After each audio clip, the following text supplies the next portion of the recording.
So before we even start this video, I want to ask you one question. And that is, why do you want to make money as a creative person? Why do you want to make money with your art? What is it that money will bring you? If you can't answer that question, that's okay, but you need to know that the lack of answer to that question is a big part. That's like the bridge that will get you over the reason that artists don't make money. So we're about to get real here so that you can get to a place that most creative people truthfully just aren't willing to go. So buckle up and hang on, because this might get a little bit bumpy. So the way I see it, there are three things that need to happen for you to start making money as a creative of any kind. You need a product, you need a person to sell that product to, and you need to ask that person to buy your product. So it's a super simple concept, but not easy to execute. And honestly, I think all the best things in life are that way. So I think it really boils down to one thing, and that one thing is fear. It's being afraid that someone will make fun of you, or that they'll say you're a sellout, or that you don't have enough information to start putting out content, or that you'll look like an amateur, or that you'll look salesy, you'll look like sleazy when you try to make an offer to somebody. These are fears that all of us deal with as creative people. Early on in my career, I remember charging way less money than I should have been charging for my production costs. We're talking like 15 bucks an hour. Some of you might be saying like 15 bucks an hour, that's not bad. Yeah, $15 an hour isn't bad, but the problem with that, and you probably do this too, is that when you charge $15 an hour, there's all this other time that is accrued that you're not actually billing anybody for. And there's all these other things that you have to do. There's all these other expenses. And so we're not accounting for any of those things. So by the time we get paid, we're making like $4 an hour.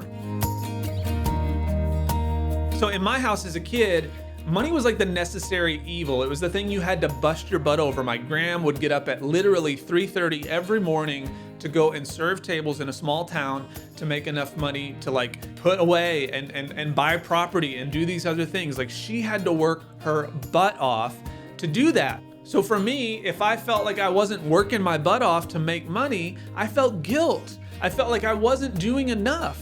And this is the culture that we live in, right? And I had somebody tell me, and this was one of those moments that was like incredibly frustrating and also very freeing. They said, the only thing, Lennon, that's keeping you from making more money is asking for more money. And I made every excuse to say that I wasn't ready to charge more money. And for so long, I let those fears keep control of the situation.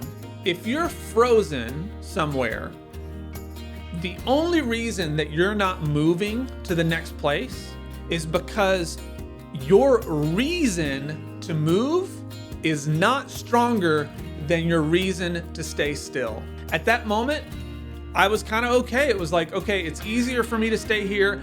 I didn't have a real reason to push forward. But something has shifted for me, and that is this idea that money is not a necessary evil. Money is an exchange of value. When somebody gives me money, they are telling me that they trust and appreciate me.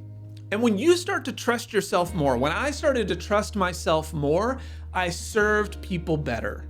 I started to see people that were paying me not as buyers, but as people that I was working alongside. So you start to develop healthier relationships with money and with potential clients when you have a healthier relationship with yourself. And when you have that, you use that money to serve your mission. Money is not the end result, the mission is. That's the why. That's the thing you have to figure out, right? And do the fears ever go away? No, I don't think they do.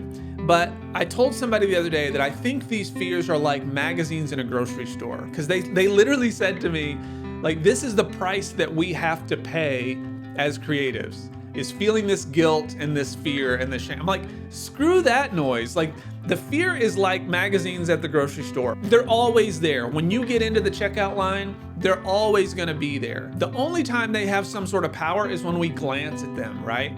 When we see them. The only time that fear costs us is when we pay the cashier and choose to take it home with us.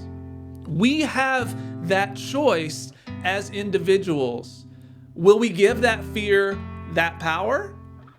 Or will we choose to go home only with what we need that we know is going to serve ourselves and our families better?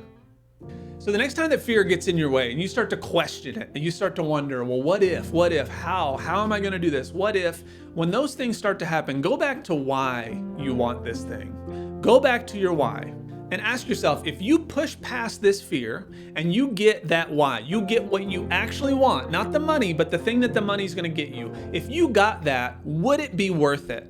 Or would it be better for you to avoid making that money at all, just for the sake of being comfortable, if only in that very moment? Because you and I both know that as creative contributors, like, that drive doesn't go away. There's something stirring inside you that is stronger than what you realize, and that's not gonna go away. So pushing the fear aside, it's only gonna come back, and the discomfort will come up in different ways.